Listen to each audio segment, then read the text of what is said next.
Olá, pessoal, bem-vindos a mais um Papo Mediúnico. Se você não fez a sua inscrição neste canal, aperte aqui em inscrever-se. Assim, toda vez que nós tivermos que bater um papinho mediúnico, toda vez que eu postar algum vídeo, você estará vendo. É só fazer a inscrição e acionar o sininho. Deixe também um like, faça um comentário, assim esse vídeo será visualizado por mais pessoas. Sobre o que nós vamos falar hoje? Nós vamos falar sobre obsessão infantil. E ninguém melhor do que Sueli Caldas Schubert. Eu vou deixar o link de um vídeo dela sobre este assunto aqui na descrição do meu vídeo, tá bom? Quem quiser se aprofundar mais no assunto, é só clicar no vídeo dela, que está aqui na descrição do meu vídeo, e aí você poderá estar ficando mais informado, né? Melhor do que ela, acho que não tem ninguém sobre este assunto. Bom, como nós já sabemos, a criança é um espírito reencarnado. A doutrina espírita, ela nos explica que a criança é um espírito antigo que traz uma história de vida. A criança, às vezes, bem jovem, bem pequenininha, começa a falar que está vendo um amiguinho, uma velhinha no seu quarto. E aí os pais começam a ficar preocupados. Na verdade, a questão do amiguinho invisível é muito mais comum do que nós imaginamos. A criança, ela tem uma imaginação fértil. Nós sabemos, mas nós sabemos que também, do outro lado, pode ser uma realidade concreta. Então, aquela criança que diz que tem um amiguinho ou uma amiguinha que brinca com ela, podemos então começar a imaginar, a perceber que aquela criança ela está tendo a companhia de alguém, né? Que tem a presença de alguém ao seu lado, de um espírito que veio para caminhar com ela. Existem casos muito interessantes sobre este assunto, como por exemplo Chico Xavier, que não tinha amiguinho invisível, mas o Chico ele conversava com a sua mãe desde os 4 anos. A mãe dele havia desencarnado já há algum tempo. Temos também o caso de Divaldo, que tinha um indiozinho que se chamava Jaguaraçu, que brincava com ele. À medida que Divaldo ia crescendo, o índiozinho também ia crescendo. Esses são alguns casos interessantes, mas nós temos outros. Vou falar para vocês sobre Elisabeth d'Esperance. Elisabeth d'Esperance, Miss Hope, era o seu sobrenome. Ela nasceu em Londres no final do século XIX, num casarão. E Elizabeth, desde os primeiros anos de vida, ela tinha uma mediunidade de vidência extraordinária. O pai de Elizabeth, ele era um homem que trabalhava num navio. Então ele viajava muito e ficava pouco em casa.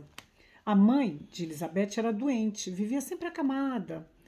E havia algumas serviçais no casarão. Mas Elizabeth, ela ficava muito tempo dentro do seu quarto e ali ela via pessoas andando, circulando de um lado para o outro, dentro dos cômodos vazios daquele casarão. Mas que ela achava que eram moradores ali, moravam ali, que eram habitantes daquele casarão. E aí um dia ela começou a comentar com os serviçais, né, que no começo acharam bem esquisito. E aí esse assunto caiu nos ouvidos da mãe dela. A sua mãe começou a achar que tinha uma filha muito esquisita e achando que tinha uma perturbação qualquer. E à medida que a menina ia relatando cada vez mais o que via, a mãe a colocava de castigo, porque acreditava que ela estava completamente perturbada. E quando ela estava ali por volta dos 8 anos, a mãe resolveu chamar um médico e contando para ela que ela passaria com o médico para ver se ele daria um jeito, o que ela tinha. E aí contaram para o médico, né? A mãe contou para o médico, a menina também relatou o que ela via. Aí o médico olhou para a menina e falou: realmente você está perturbada, você está louca. Nossa, depois que ele falou isso, a Elizabeth Desperance, todos os dias ela ajoelhava e chorava, e implorava, pedia para Deus, por favor, para que ela não visse mais demônios, porque foi o que disseram para ela. E aí ela não queria ver mais as pessoas, porque ela achava que eram demônios, né? Aqueles espíritos. Então, com o passar dos anos, aquelas visões foram diminuindo. E aí Elizabeth ficou até um pouco melhor. E aí um dia, seu pai voltando de uma de suas viagens, ele olhou para a filha, porque ele era muito apegado a ela. E aí, olhando para a filha, ele achou ela muito magrinha, branquinha, fraquinha, pálida, né? Aí ele falou assim, nossa, e também vendo que a mulher dele vivia mais acamada do que qualquer outra coisa, aí ele falou, já sei, vou levar essa menina para passear comigo, fazer uma viagem de navio, quem sabe ela melhore. E aí ele fez. Só que então nessa viagem, né, nos primeiros dias, assim, nossa, tudo maravilhoso. Elizabeth estava assim se divertindo. Mas um belo dia, né, de repente, Elizabeth avistou um navio. E aí, o tenente que estava do lado dela, ela falou, olha lá o navio que está vindo em nossa direção. Aí ele falou, mas que navio? Não estou vendo nenhum navio. Ela falou assim, olha, está vindo, está vindo, está vindo. Não estou vendo nenhum navio. Nisso, o navio transpassou o navio que eles estavam. E aí Elizabeth deu um grito e desmaiou. Aí todo mundo foi correndo para ver o que tinha acontecido com Elizabeth. Ninguém viu o navio. Na verdade, era um navio fantasma. Então, todo mundo foi lá acudi-la, né?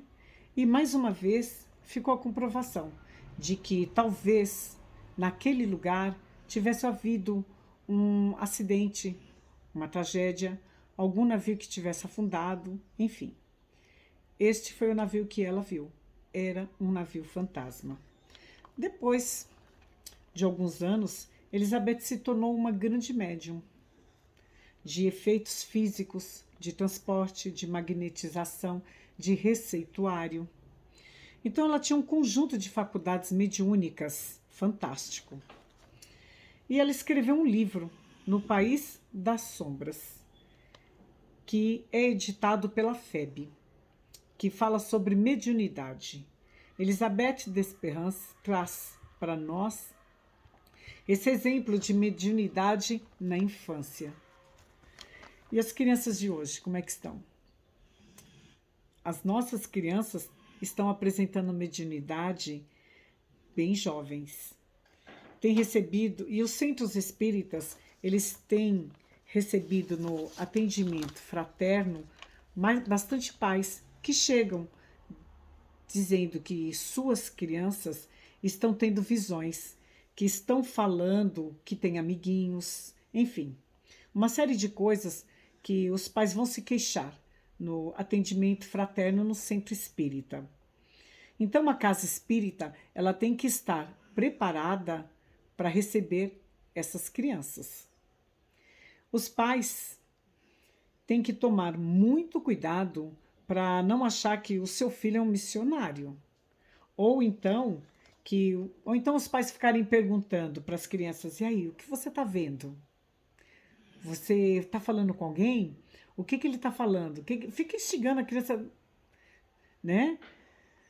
Tudo isso, o pai ele tem que ser orientado, porque tem pai que acha bonito, enquanto tem outros pais que vão ficar aterrorizados. E Sueli Caldas Schubert, ela nos aconselha a fazer o quê? A levar essas crianças para os centros espíritas, para participarem da evangelização infantil, para tomarem passe, água fluidificada, fazer o evangelho no lar, pelo menos uma vez por semana, né? Tem algumas casas que possuem os roteiros, então os pais vão estar recebendo o roteiro de como fazer o evangelho. Não precisa ser espírita, pode pegar uma Bíblia também, fazer o evangelho. Gente, o que importa é a oração. Nós temos que vigiar e orar. E os pais, numa casa espírita, eles vão estar recebendo essas orientações também. Mas se não quiser ser espírita, não faz mal. Mas que cuide desta criança, né? Como tem que ser cuidado realmente.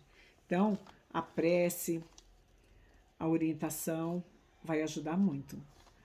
Quem quiser ver esse vídeo na íntegra com a Sueli Caldo Schubert, não esqueça, vou deixar o link aqui na descrição desse vídeo. É só clicar que já abre direto no vídeo da Sueli, tá bom? Um beijo para vocês e quem sabe depois eu volte a falar sobre a Sueli em qualquer outro vídeo. Sobre esse Sueli, não, perdão, sobre a Elizabeth Desperance. Me chamou muita atenção a história dela. Um beijo para vocês, um beijo de luz no coração de cada um. Fiquem com Deus.